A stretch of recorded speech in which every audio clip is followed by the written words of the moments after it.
bonsoir tout le monde. Donc ce soir, la thématique de ce soir a trait à l'infection par le VIH, puis on va aborder différents pans de l'infection par le VIH. D'abord une partie... alors attends, ça t'avance. Ouais, comme ça. Voilà, on aura d'abord une première partie épidémiologique, suivie du diagnostic clinique, une partie sur la physiologie du virus de l'infection, l'immunodéficience humaine, et puis une partie diagnostic biologique, et enfin on terminera sur la prévention et le traitement de l'infection. Donc on évoquera le TASP, la PrEP, le TPE, donc tout un tas d'acronymes qui vous seront explicités.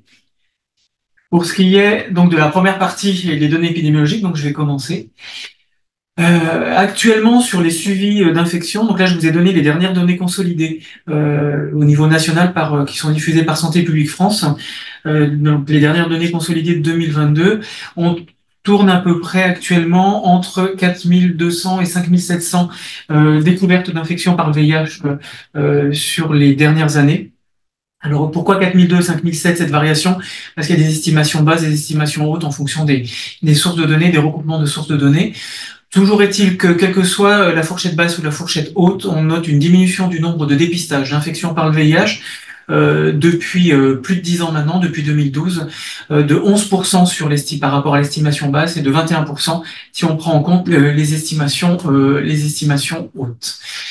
Sur les données de 2022 qui ont été consolidées, les 2/3 des dépistages concernent des hommes cis, donc des hommes qui se considèrent comme des hommes d'un point de vue genre sexuel.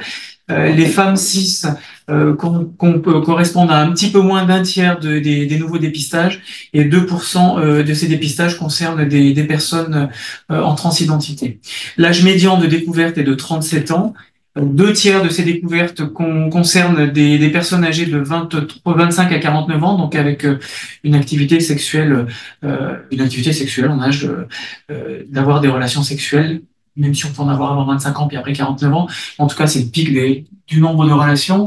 Et un dépistage sur 5 concerne une personne âgée de plus de 50 ans. Dans la majorité des cas, ces dépistages concernent des personnes qui ont une sexualité de type hétérosexualité, donc plus de la moitié de ces dépistages. Les hommes ayant des relations sexuelles avec les hommes, donc les HSH, représentent 41% de ces nouvelles découvertes, et les UDI, donc les usagers de drogue par voie intraveineuse, représentent à peine 1% des nouvelles découvertes. 56% de ces découvertes concernent des personnes qui sont nées à l'étranger et en provenance essentiellement d'Afrique subsaharienne. 30% de ces diagnostics sont réalisés à un stade précoce de l'infection. On verra qu'il y a trois stades de l'infection par le VIH. Le sida étant un de ces stades, mais le sida n'étant pas synonyme d'infection par le VIH. Donc 30% de ces diagnostics sont faits à un stade précoce, notamment chez les HSH, qui sont plus sensibilisés au dépistage.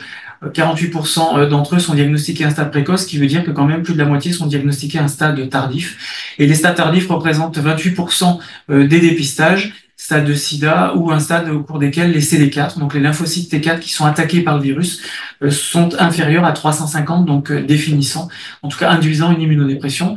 Et ces stades tardifs sont plus fréquemment retrouvés dans le cadre des dépistages réalisés dans la population hétérosexuelle.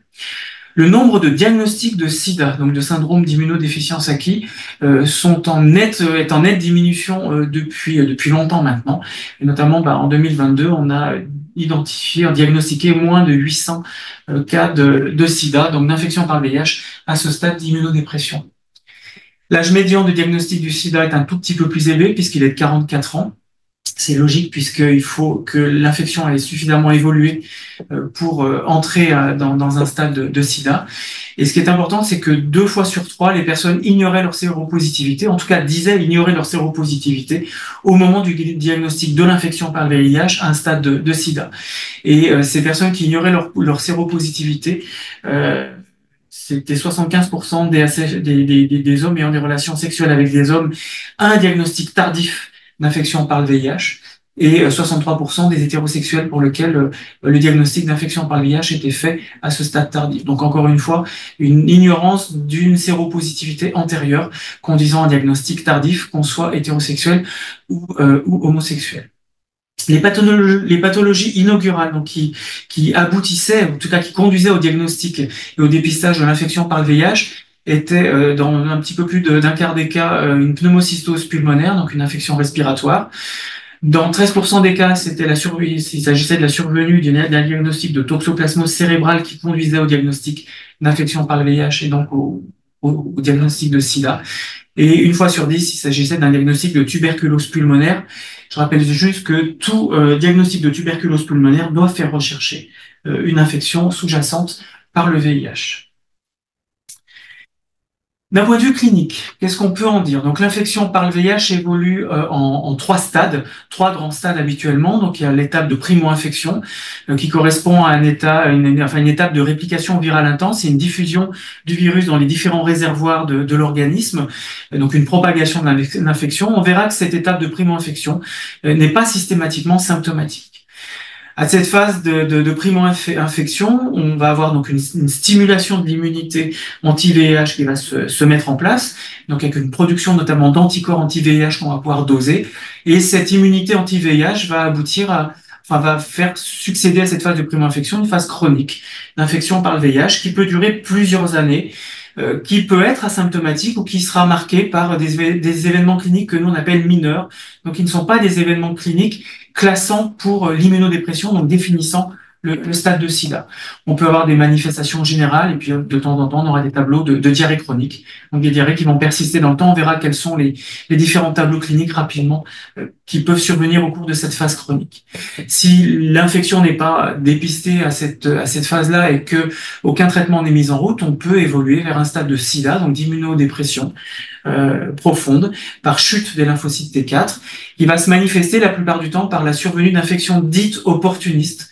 Donc ces infections, ces pathogènes ne sont habituellement pas pathogènes dès lors que l'immunité est intègre et elle profitera de l'opportunité de l'immunodépression pour provoquer des signes cliniques. Et donc on aura tout un tas de maladies qui sont dites classantes pour ce stade, définissant ce stade d'immunodépression.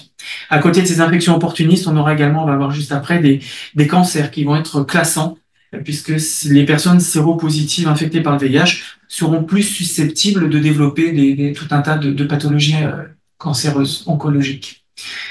Donc 3 stades d'infection par le VIH qui correspondent aux 3 stades de classification par le CDC, donc le stade A, stade B, stade C. Le stade A correspondant au stade de primo-infection ou une phase d'infection par le VIH asymptomatique succédant à la phase de primo-infection. Stade B de l'infection par le VIH, donc avec ces infections dites mineures ou ces affections dites mineures qui sont non classantes, qui ne définissent pas le stade de l'immunodépression. Et puis le stade C, au cours desquels vont survenir donc ces infections opportunistes ou des cancers qui vont classer, qui vont définir cette immunodépression. Donc on aura tout un tas d'affections, la tuberculose, la candidose dès lors qu'elle est œsophagienne, la candidose oropharyngée va classer en stade B, non pas en stade C. Donc dès lors que la candidose dépasse l'oropharynx, on aura affaire à une infection qui classe pour le sida, des tableaux de pneumocystose, de toxoplasmose, de cryptococcose, etc. Tout un tas de pathologies qu'on ne voit quasiment plus en France, en tout cas, pour ce qui nous concerne. Et puis, on peut avoir la survenue de cancers viro-induits qui vont classer pour le sida, donc des cancers induits par le BV, par les HHV, donc des virus herpétiques, et la survenue de lymphome malano-hodgkinien, la survenue de sarcome de Kaposi ou de cancer de col de l'utérus, notamment chez la femme. Ces affections-là seront classantes et définiront le stade d'immunodépression. La primo-infection est asymptomatique une fois sur 2 et quand on présente des signes de primo-infection, donc une fois sur 2, ces signes cliniques sont non spécifiques d'une infection par le VIH. La plupart du temps, ça se manifeste par la survenue d'un syndrome pseudo-grippal ou grippal, donc avec fièvre, asthénie. On a souvent associé un tableau d'adénopathie ou de polyadénopathie qui peuvent persister. On peut avoir un tableau de pharyngite, un tableau d'angine. Ça peut se manifester par une éruption maculo-papuleuse, ou par l'apparition d'ulcérations génitales ou buccales, ou parfois par l'apparition de signes digestifs, des diarrhées aiguës, des douleurs abdominales ou des nausées. Donc, une fois sur 2, pas de signes cliniques. Quand il y a des signes cliniques, ces signes cliniques sont non spécifiques de l'infection par le VIH. Donc ce qui explique que très souvent, ces tableaux de primo-infection, si on n'a pas la notion d'une exposition, d'un rapport sexuel exposant à une infection par le VIH, on peut passer à côté du diagnostic à ce stade de primo-infection quand il y a des signes cliniques, et a fortiori quand il n'y a pas de signes cliniques. Parfois, on peut avoir d'emblée des signes neurologiques. Alors, tout un tas de signes neurologiques, hein, ça peut être des signes de méningite, d'encéphalite, on peut avoir la survenue de paralysie faciale ou de polyradiculonévrite. Ça signe simplement la diffusion large du virus et rapide du virus, notamment aussi au niveau du système nerveux central. Historiquement, on considérait ces signes comme étant des signes de gravité de l'infection, puisque ça pouvait classer non plus en stade A, mais en stade B de l'infection, donc déjà à un niveau évolué d'infection par le VIH. À ce stade de primo-infection, si on réalise des prélèvements sanguins, NFP, bilan hépatique, etc., on peut avoir des perturbations biologiques. Et là encore, ces perturbations biologiques sont non spécifiques de l'infection par le VIH. On peut avoir une cytolyse hépatique qu'on va retrouver dans tout un tas d'autres processus infectieux, notamment. On peut avoir un trouble, une perturbation de la numération de formules, avec soit des lymphopénies, soit des hyperlymphocytoses, avec notamment un syndrome mononucléosique. Alors, syndrome mononucléosique, hein, ça fait penser notamment à une infection par le VIH. On a des tableaux de leucopénie, des tableaux de lymphopénie. Voilà, on peut voir un petit peu tout dans le cadre de cette primo-infection par le VIH. Il faut y penser à cette primo-infection par le VIH dès lors qu'il y a des facteurs d'exposition et ne pas hésiter à faire rechercher cette infection par les moyens diagnostiques qui seront évoqués juste après. La phase de primo-infection, donc va succéder une phase d'infection chronique par le VIH qui va prendre tout un tas d'aspects. On peut avoir des manifestations cutanées, on aura des tableaux de dermite séborréique, par exemple, de prurigo, on peut avoir la survenue de zonas, et notamment des zonas qui vont récidiver dans des populations qui n'ont pas forcément l'âge de faire un zona habituellement, classiquement. On peut avoir on va avoir observé des infections associées, la survenue de condylome, de molluscum. On peut avoir des tableaux de candidose buccale ou de candidose génitale qui vont être récidivantes. Petite pathologie particulière qu'on appelle la leucoplasie chevelu de la bouche, qui est un diagnostic différentiel de la candidose buccale notamment, et qui va survenir et qui peut survenir dans cette phase chronique de l'infection par le VIH. On peut avoir des manifestations générales également, avec des tableaux d'asthénie, d'altération d'état général, parfois des tableaux qui vont associer des sueurs nocturnes, qui pourront évoquer d'autres diagnostics. Sueurs nocturnes, c'est pas spécifique, encore une fois, de l'infection par le VIH. Et puis on pourra avoir des tableaux d'infection digestive avec des diarrhées chroniques, qui peuvent conduire très fréquemment à un diagnostic d'infection par le VIH à ce stade-là. Si on laisse évoluer les choses, on l'a vu, on va pouvoir évoluer vers un tableau d'immunodépression qui va se manifester par des effondrements, des infections dites opportunistes, donc ils vont profiter de l'effondrement des lymphocytes T4 en lien avec l'infection, et l'effondrement de ces lymphocytes T4 va permettre à l'apparition de pathologies dites opportunistes, aussi bien infectieuses que la survenue de cancer, puisque ces lymphocytes T4 interviennent dans l'immunité antivirale, antiparasitaire, antituberculeuse notamment, ou anticancéreuse.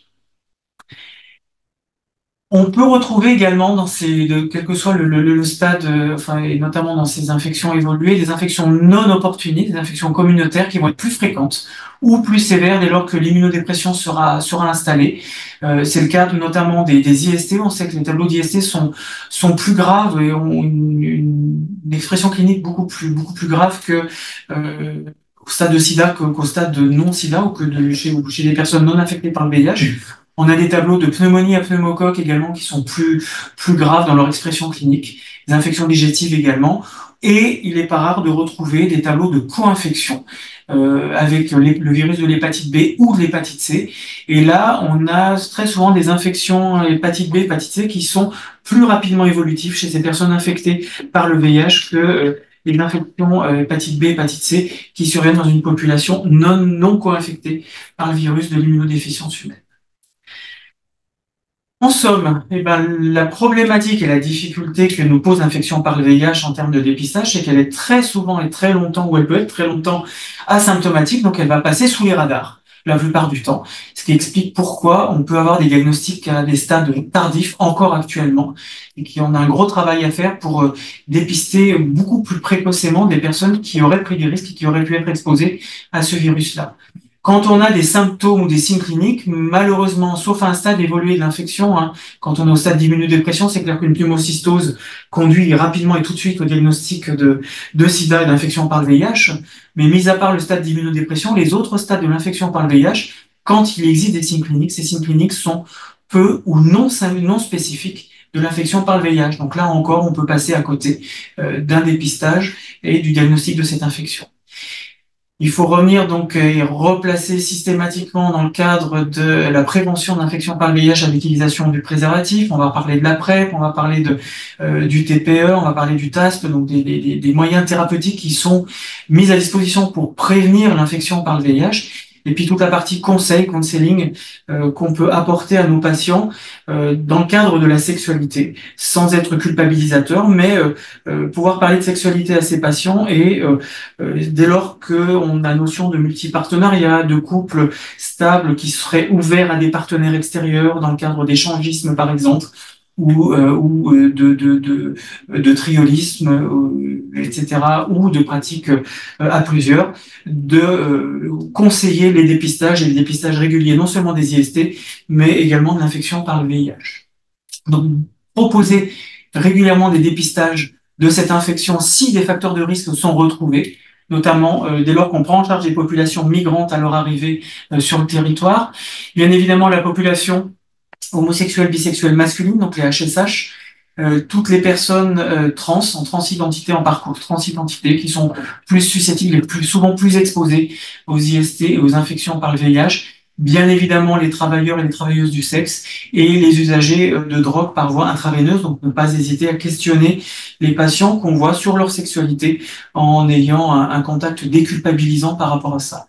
Et puis, pour les autres personnes qui n'auraient pas d'emblée des facteurs de risque d'exposition, leur proposer un dépistage au décours de la vie en fonction des grandes étapes de la vie, quand il y a un projet d'enfant, un mariage, au décours d'une grossesse, penser à dépister les femmes enceintes vis-à-vis des IST du VIH au début de la grossesse et au décours de la grossesse, parce que les femmes enceintes ont aussi une sexualité. On a parfois tendance à l'oublier avec leur conjoint, mais parfois le conjoint peut aller ailleurs et ramener des choses au décours de la grossesse. Donc pensez toujours à reproposer des dépistages au décours de la grossesse chez les femmes enceintes. Proposer des dépistages également lors de consultations pour la mise en route ou le suivi d'une contraception. Ou dès lors qu'on a identifié une IST, tout diagnostic d'IST doit conduire au dépistage de toutes les autres IST, VIH inclus. Et puis au sein d'un couple stable, nouveau, enfin qui aurait envie au début d'une relation d'abandonner le préservatif, ça peut être le moment de proposer justement un dépistage de ces IST et notamment d'une infection par le VIH.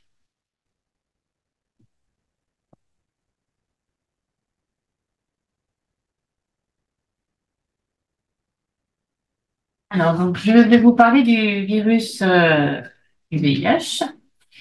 Donc ici, vous avez un petit schéma. Donc les VIH 1 et 2 appartiennent à la famille des rétropyridae du genre lentivirus.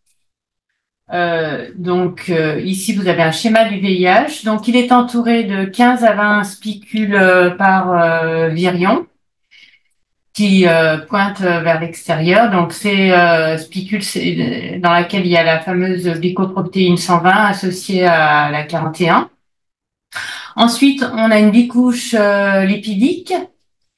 Ensuite, on a la capside du virus, dans lequel on trouve deux brins d'ARN simple. Les deux brins sont identiques. Et on retrouve à l'intérieur de la capside un certain nombre de protéines enzymatiques comme les intégrases. Les protéases se trouvent, elles, à l'extérieur de la capside et on retrouve également donc une enzyme importante qui est la reverse transcriptase. Euh, voilà pour la présentation de ce virus. Alors, la réapplication du virus. Alors, la première étape, c'est la glycoprotéine 120 du virus qui se fixe sur le récepteur CD4 du lymphocyte. Ensuite, on a fusion de la membrane du virus avec la membrane de la cellule. Du coup, le virus rentre dans la cellule. Ensuite, on a l'action de la reverse transcriptase qui transforme l'ARN en un ADN proviral qui ensuite va pouvoir rentrer dans la cellule et s'intégrer à l'ADN du lymphocyte. Alors, lorsque ce cycle de réplication s'arrête ici, dans ces cas-là, on a un virus en latence sous forme d'ADN proviral qui est intégré dans les lymphocytes T mémoire majoritairement. Si le cycle se continue, donc on a une transcription de l'ADN viral en ARN. Alors on aura à la fois l'ARN viral et à la fois l'ARN messager qui permettra ensuite au ribosome de fabriquer les protéines virales. Donc tout ça sort de la cellule. Donc les ARN messagers sont traduits en protéines. Et donc là, on a l'action de la protéase, d'une protéase virale. Et en fait, les antirétroviraux agiront sur cette étape. C'est pour ça que les antirétroviraux n'auront aucune action sur l'ADN proviral intégré dans les lymphocytes T. Donc ensuite, le virus se construit progressivement, récupère une partie de la membrane de la cellule hôte et donc à l'intérieur, là, on aura l'ARN viral avec toutes ces protéines. Et on a sorti de plusieurs virions. Et ensuite, il y a besoin d'une dernière phase de maturation pour arriver au virus. À l'issue de cette réplication, la cellule hôte est détruite.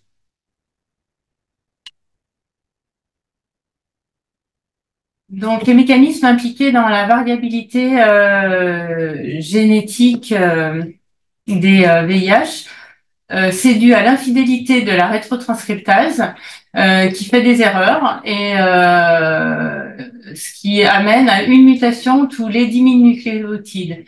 Vu que le génome du VIH fait 9749 nucléotides, on considère qu'on a une mutation par réplication d'un génome, ce qui est quand même beaucoup. Un autre aspect de la variabilité génétique, c'est la recombinaison de deux souches virales qui infectent une même cellule. Donc, dans ces cas-là, la reverse transcriptase peut sauter d'une matrice d'ARN d'un variant à celle d'un autre variant pour former un nouveau variant qui est appelé CRF.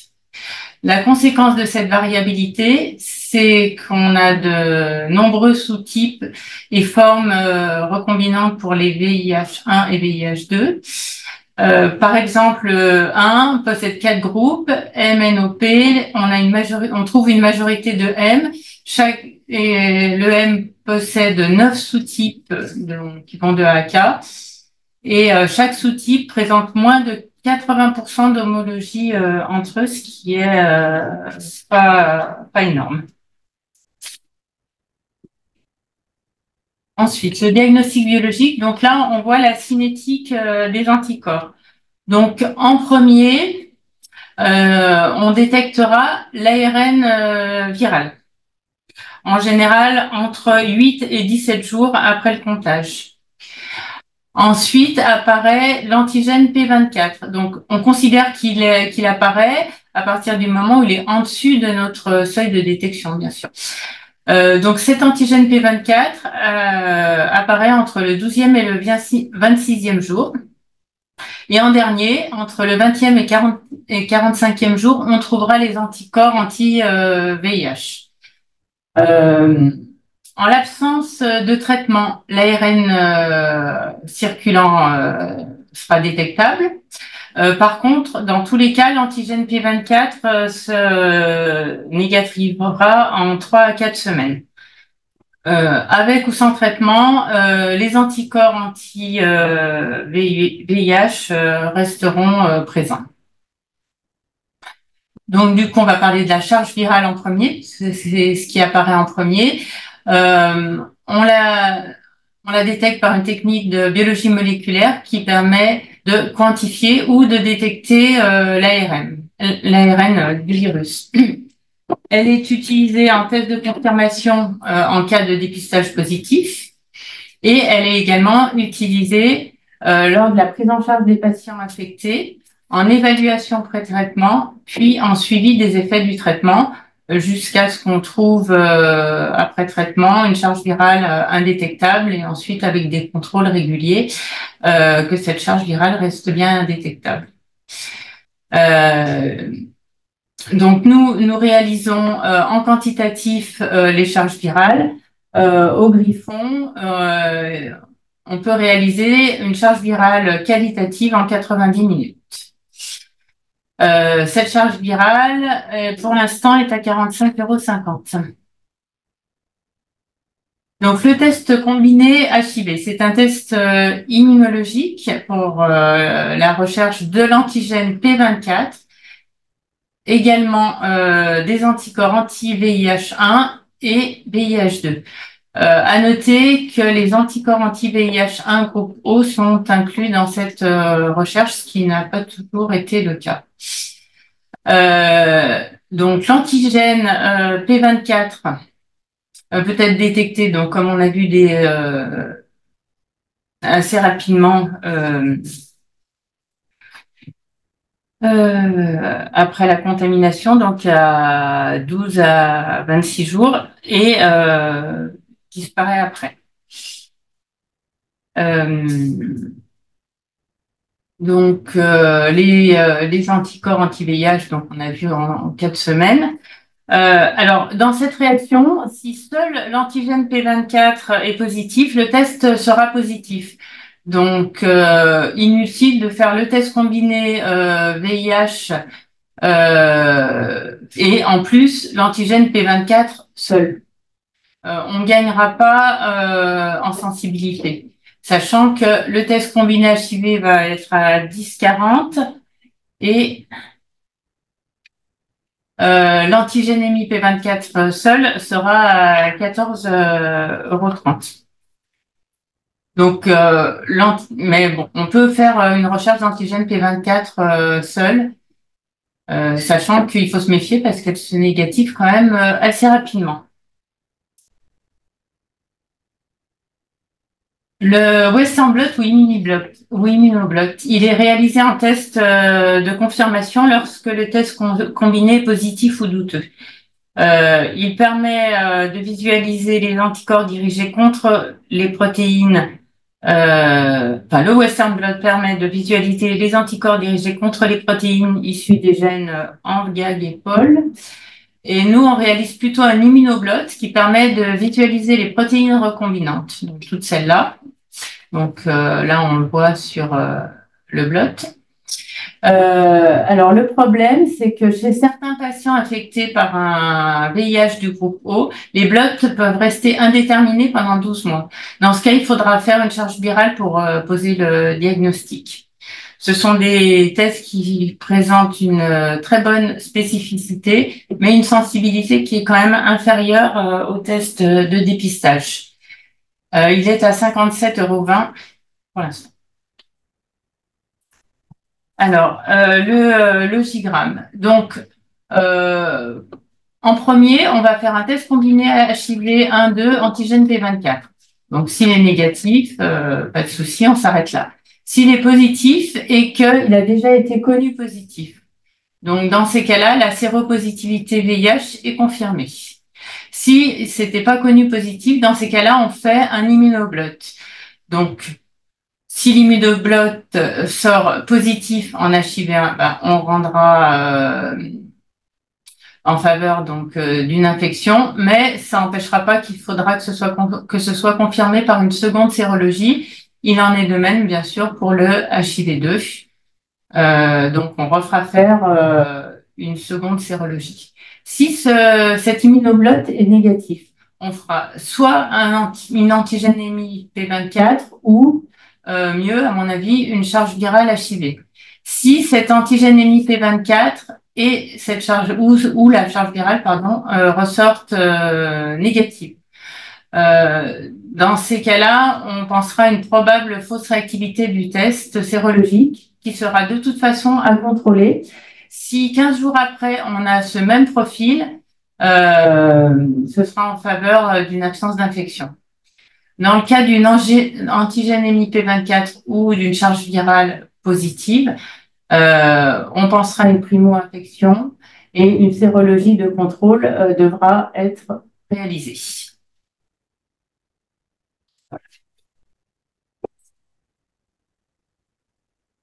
Du coup, on va voir maintenant la prévention diversifiée, voir un peu qu'est-ce qu'on peut faire pour se prémunir ou faire qu'est-ce qu'on peut faire avec ce virus. Donc, pour rappel, donc la prévention diversifiée, c'est un peu tous les moyens qu'on peut mettre en place pour se prémunir d'une infection. Il y a le TPE, donc c'est le traitement post-exposition après un rapport à risque. On verra plus tard un peu les conditions. Le dépistage régulier. Voilà, donc on a une vie sexuellement active. Le TAS, donc Treatment as Prevention, c'est que voilà, toute personne qui est porteuse du virus soit traitée du coup et indétectable, il ne pourra donc pas transmettre le virus. Pour les usagers de substances et de drogues intraveineuses, ou pas forcément intraveineuses, usagers de drogue tout court, du matériel à usage unique, que ce soit avec des pailles jetables et du matériel stérile à usage unique, les préservatifs, qu'ils soient internes ou externes, et la PrEP. On va en discuter un peu plus tard. Donc, tous ces outils pour objectif, donc, bien évidemment, la protection individuelle, mais aussi des objectifs de santé publique. Cela rentre dans le cadre d'une consultation autour de la santé sexuelle, où on va un peu parler, que ce soit aussi, comme disait Pascal, donc au niveau de la contraception aussi, comment se passe la vie sexuelle pour cette personne. Voilà, donc promotion de la santé sexuelle et puis bah voilà, une personne qui va être dépistée du coup positive va être traitée et avec donc une réduction de la transmission, du coup, une réduction du coup, au fil du temps, la réduction de l'incidence du virus, c'est l'objectif. On va commencer par la PrEP. Donc la PrEP, c'est la prophylaxie avant un rapport. Elle est composée de deux molécules, donc le tenofovir isoproxyl et l'antricitabine. Comme on l'a vu sur le schéma, donc ces deux molécules ont une action sur la transcriptase inverse. C'est l'enzyme qui permet de transcrire l'ARN viral en ADN proviral, qui sera ensuite intégré au génome de la cellule. C'est des molécules qu'on utilise habituellement aussi dans le traitement des patients vivant avec le VIH, qu'on utilise déjà depuis longtemps et pour lesquels on a pas mal de recul. C'est pour qui? Bon, il y a des populations en particulier pour lesquelles il faut penser à la PrEP, mais en gros, toute personne qui a une vie sexuelle active doit avoir connaissance de l'existence de la PrEP. Voilà. Donc, il faut y penser plus particulièrement dans certaines populations, comme le multipartenariat, les patients originaires d'un pays de forte endémie, donc voilà, comme l'Afrique subsaharienne, Caraïbes, Amérique du Sud, les usagers de produits psychoactifs, c'est des personnes qui ont déjà utilisé donc le traitement post-exposition, donc ont eu des rapports à risque, des IST, le préservatif n'est pas forcément systématique, ou les personnes travailleuses du sexe. Voilà, elle peut être proposée chez toute personne de 15 ans et plus.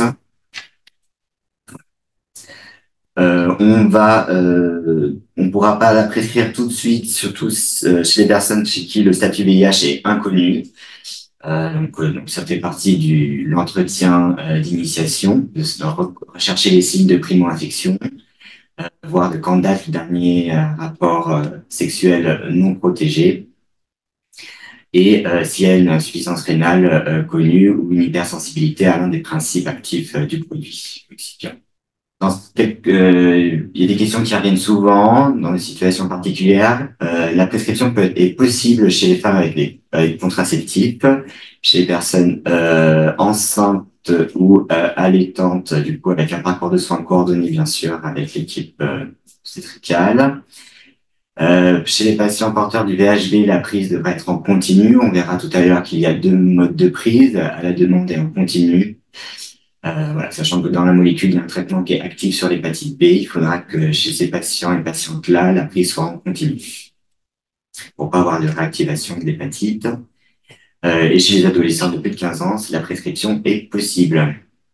On parlera aussi du TAD, donc du TAD Traitement Loss Prevention. Donc c'est qu'un patient qui est porteur du virus sous traitement adéquat avec une charge virale indétectable ne peut pas transmettre le virus. Donc la PrEP chez les conjoints et conjointes n'est pas nécessaire pour ces patients-là.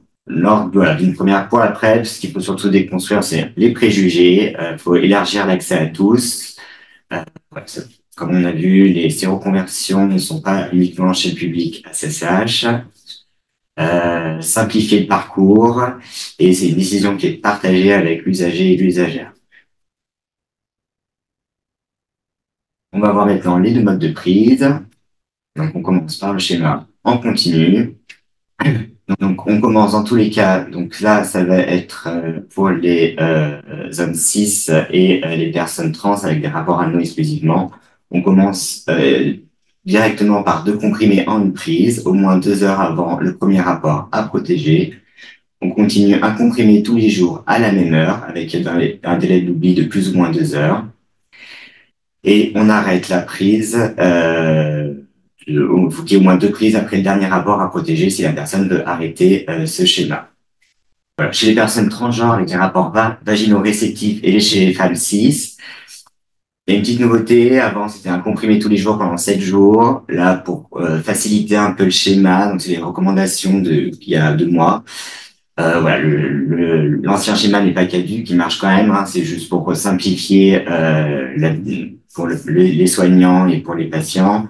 On commence par 2 comprimés la première prise, puis un comprimé par jour. Cela 7 jours avant le premier rapport à protéger. Et on continue tout le long qu'on souhaite et qu'on a des rapports. Et si on souhaite arrêter ce schéma, il faut continuer un comprimé par jour 7 jours après le dernier rapport à protéger.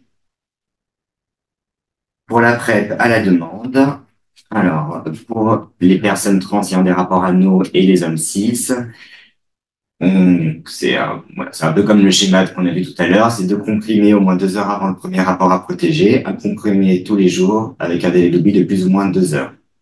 Si jamais il y a plusieurs rapports sur les jours et sur plusieurs jours, il faut bien sûr continuer 2 jours après le dernier rapport à protéger. En cas d'oubli, pour le mode en continu, pour les rapports, s'il y a que des rapports anneaux, pour les hommes cis et les personnes trans avec des rapports anneaux, le nombre de prises, s'il y a un si le nombre de prises la semaine avant est de moins de 4 prises sur les 7, il faut penser au traitement post-exposition. Et pour les rapports vaginaux réceptifs, c'est moins de 6 sur les 7. Et pour la prise à la demande, donc on a parlé du délai de plus ou moins 2 heures. Si on est au-delà, il faut penser au traitement post-exposition. Les personnes aussi doivent avoir connaissance de l'existence du TPE. Je vous ai rappelé voilà, qu'est-ce qu'il faut penser lors d'initiation, poser l'indication, vérifier les contre-indications, la vaccination. On fait le dépistage complet. Ce qu'il faut surtout qu'on s'assure, c'est l'absence d'une sérologie VIH positive. Il faut qu'on ait une sérologie récente. Si il y a des rapports dans les 6 semaines, on peut faire une charge virale s'il y a une absence de rapport sexuel non protégé dans les 14 jours. Et l'absence d'insuffisance rénale. Et connaître le statut VHV. Et c'est bien sûr si un rapport sexuel non protégé dans les 48 heures orienté pour un traitement post-exposition. Je vais pas vous décrire tout le suivi, vous l'aurez après, mais voilà, c'est un peu les suivis bio qu'il faut faire dans le cadre du suivi de la PrEP et à quoi il faut penser. Lors du premier mois, un mois après, on va les revoir. On va s'assurer qu'au niveau rénal et on va faire une sérologie VIH, on va voir vérifier que tout va bien. On va vérifier la bonne compréhension du schéma et la bonne tolérance clinique et biologique. Et après, ça sera un suivi tous les 3 mois avec une hépatite C en plus, si surtout dans le cas de rapports traumatiques et d'usage de drogue. Donc, tout moment, si suspicion de primo-infection VIH, à la charge virale. Il y a quelques effets secondaires, mais généralement, le traitement est bien toléré. Ceux-ci sont transitoires. Donc, il peut y avoir des petits effets digestifs et des petites douleurs à la tête. Il faut conseiller d'y prendre au cours d'une collation. Si jamais il y a des vomissements pour X ou Y raison dans l'heure après la prise, il faut reprendre la prise. Si au cours du suivi, on voit qu'il y a une altération rénale, on va rechercher des pathologies intercurrentes, des médicaments néphrotoxiques qui ont été pris en parallèle. On surveille le rein. Si le DFG, le seuil a changé, avant c'était à 60, maintenant on passe à 50. Si le débit de filtration passe à moins de 50, on interrompt après et on prend un avis auprès du spécialiste, de la spécialiste. Dans le cadre du suivi, si on a des questions sur les interactions, il y a plusieurs sites ressources comme le site de Liverpool, HIV Drug Interaction et Action Traitement, qui peut être aussi utile pour le patient, la patiente avec Action Traitement. Il n'y a pas que les médicaments, il y a aussi les substances, si jamais ils ont des doutes. On évite tout ce qui va pouvoir fatiguer le rein en parallèle, comme les anti-inflammatoires, certains antibiotiques. Les compléments à base de protéines créates qui, pareil, fatiguent le rein. Et il faut respecter un délai entre les 2 prises si on prend des pansements gastriques, charbontifs et psyllium. Maintenant, on va parler du traitement post-exposition. Donc, c'est une trithérapie qu'on va prendre dans les 48 heures, au mieux dans les 4 heures après un rapport à risque. Le plus tôt, c'est le mieux. Il est disponible aux urgences, dans les Cégides et au greffon. Je vous ai rajouté un peu les indications d'accident d'exposition au VIH. Vous pourrez lire à tête reposée. Mais voilà, s'il y a le moindre doute, ne pas hésiter, reconduire le patient aux urgences ou dans les Cégides ou ici, au greffon. Voilà, c'est surtout le message clé qu'il faut retenir pour le TPE et que les patients aient connaissance de l'existence de ce traitement, parce qu'on a souvent des patients qui au final viennent nous voir et ne connaissent pas l'existence de cette prise en charge. Tout ça, vous pouvez le retrouver dans les nouvelles recommandations. Le TAS, donc c'est Treatment As Prevention. Voilà, donc tout patient qui a un traitement efficace avec une charge virale indétectable, donc c'est un virus qu'on ne détecte pas, qui est en dessous du seuil des laboratoires dans le sang, ne peut pas transmettre le virus. C'est un message à transmettre. Il n'y a pas de risque de transmission. Pour les couples sérodifférents, il n'y a pas besoin de PrEP. Les personnes peuvent concevoir, avoir un enfant sans souci. On est en cours de réflexion pour une fiche de suivi PV-VIH pour les praticiens en ville. Voilà. On y travaille. Voilà, c'était un peu trop... ça allait faire un peu beaucoup d'informations pour aujourd'hui. Voilà, il y aura une fiche de suivi spécialement pour les patients VIH. On vous a mis après quelques outils, que ce soit pour les patients dans le cadre de la PrEP. Il y a des applications pour les rappels, pour leur rappeler leur prise, comme AT-PrEP, MediSafe, MyPrep.